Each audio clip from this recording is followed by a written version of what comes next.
But first, in Cuba, a procession with Fidel Castro's ashes is approaching the city of Santiago, where the dictator who died last Friday began his revolutionary journey nearly 60 years ago. In partnership with the Pulitzer Center on Crisis Reporting, special correspondent Nick Schifrin and producer Zach Fannin look at Castro's legacy and the future of the island, starting along the route of his final journey. The road to Fidel Castro's final resting place was lined with the revolution's faithful, for whom it's never too early to be wrapped in the flag.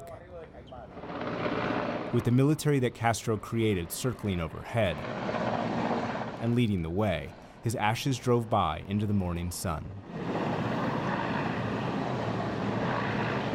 For more than 56 years, Castro was Cuba's indispensable force, and many here expressed a sense of loss.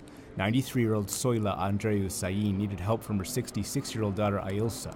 They lived together on the parade route.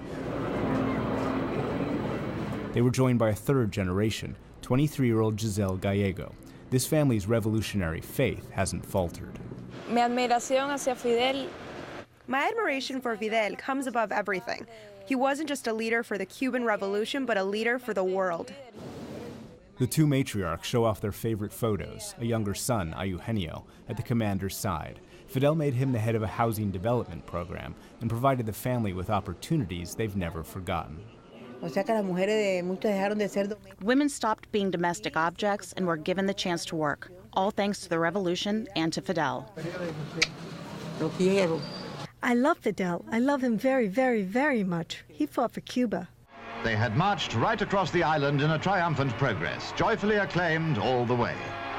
January 1959, Castro and his men seized Havana and overthrew the Batista dictatorship. So began the hero's myth. He descended from the mountains and convinced people he was Cuba's destined savior. For his fans, that origin story still holds. He took everything that was bad and made it better. He will continue to do so from the cemetery where he'll rest. But 30 miles outside of Havana, Fidel Castro's legacy is not as universally positive.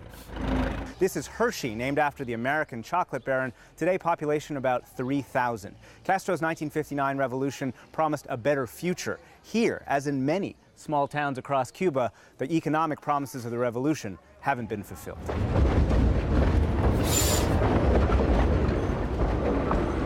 The train used to arrive here with Cubans from many towns. Today it brings only a few locals, just enough to keep 29-year-old Carlos Gonzalez afloat.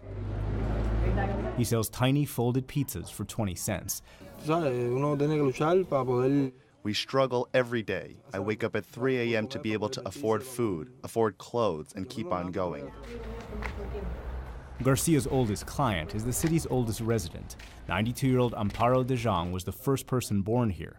¿Quién es eso? Who's this? Yo. That's you? Yeah. Wow, wonderful.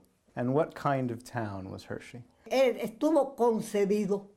It was conceived to be perfect in housing, in education, in social order. Her photos show a model town created exactly a century ago. Hershey Sugar Mill was one of the world's most modern. After the revolution, Castro nationalized the factory and all other American property. Eventually, the economy collapsed. Today, the factory is a heap of rust. Once prosperous streets are dotted with homes long abandoned. De Jong blames ineffective local government officials. The political machine is very big. Here they appoint a leader, and he does whatever he wants. Residents are thankful for the revolution's positive advancements. The racial segregation that Hershey imposed on its workers has been replaced with apparent racial equality. Residents receive free health care, and students get free education. But for many, the economic future remains bleak. When you think about 1959 and when you think about what this country's been through since then, do you view the legacy positively or negatively? He didn't want to answer that question. His fear, says dissident Carlos Millares Falcón, is widespread. What would happen to you if you criticized the government publicly? Automatically, they would drive me to the headquarters of internal security, very fast. In his living room, Falcón keeps American and European flags. He says Cuba lacks Western freedoms of speech, participation, and multiple political parties. That keeps criticism rare and the opposition fractured. In March in Havana, President Obama spoke alongside current President Raul Castro. Obama argued that normalizing relations would force the Cuban government to liberalize. But from January to October this year, the government is reported to have detained 9,125 people, more than quadruple the 2010 number. The pressure on us has increased. I don't think Fidel's death will create any policy change. The government will maintain the same policy of zero tolerance. But 22-year-old Alejandro Rodriguez says zero tolerance doesn't mean zero evolution.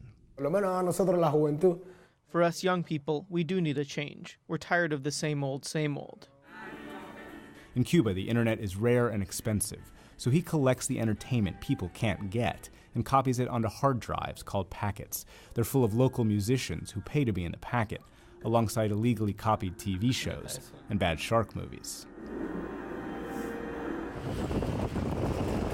The packets are delivered by bike messenger. Unless the internet opens, the packet will only get more popular, and Rodriguez predicts that's not coming anytime soon. The packet will last. I don't see an end to it right now. In many ways, Cuba's stuck in the past, but people seize whatever openings they can find. 80% of the country works for the government. But in the last decade, Jesus Reyes and 500,000 others have been allowed to go private. He's trained as a nuclear physicist. His wife's a biologist, and together their job was finding a cure for cancer. But that only paid each of them $40 a month. So while she stayed in science, he's driving a taxi. Unfortunately, we have an inverted pyramid here. The people who give more to society make less money, and those who give less make more. He and his 1957 Chevrolet Bel Air can make 4 or 5 times what he made as a government-paid physicist. He wishes that wasn't the case. He still believes in the revolution's principles, but he believes that Cuba needs to change. It's one thing to hold static, like we are today, without perfecting or improving, and it's another thing to slowly improve. That's what people like me aspire to, where our individual values are acknowledged. Castro always said that revolution was a process and that change was inevitable. But holding on to the revolution's principles means that whatever change does come is likely going to come slowly. For the PBS NewsHour, I'm Nick Schifrin in Havana.